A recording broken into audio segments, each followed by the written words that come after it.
She was arguing with me that it's not in Africa. And I'm like, but it's clear on the map, it's in Africa. So that was one of my first experiences of seeing how there's this misconception about the countries in Africa, you know? Now, was this in Canada? This was in Canada. So, because you were raised in Canada. I was raised in Canada, yeah. Born in Ghana, but raised in Canada. Wow. Yeah, Okay. yeah. So it's interesting. But it's a lot of that going on. I mean, because in the African diaspora, and that's what I focus on now, because I had to learn that the American education system was so deficient and so malnourished within itself about the continent, and probably intentional about not teaching about the continent. Because when you think about it, if you keep all of these people who have nearly identical genetic components, if you keep them separated, now they identify as something other than their actual genetic ethnicity. Now they're identifying culturally or geographically. Right. So I'm American. And I always tell people, what is American?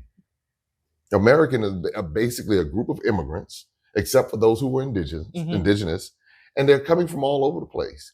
And the only thing that we really identify with is perhaps some elements of the culture. Right. But genetically, many of us are very, very different from the land we know as America. Right. But our genetics, we'll find, especially for those of us in the African diaspora, link right back to primarily West Africa, especially in that part of the world. I took some DNA tests to Honduras. I went to Cuba. I went to Brazil. I went to Colombia.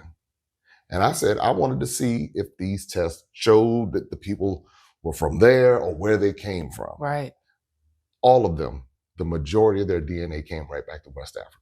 Wow. You see that? It was fascinating. And one gentleman in Honduras, his DNA estimate was nearly identical to mine. And we're looking at each other, and because he had a lot of melanin. Yeah. And he said, I hope that I come from Africa. I said, brother, don't worry. We got you. You come from Africa. If you don't, I don't know where. And it's not that everybody that has melanin comes from Africa, but I could look at his features. I could put him anywhere in West Africa and he would blend right in. So what I realized, I spent most of my life with no interest in Africa.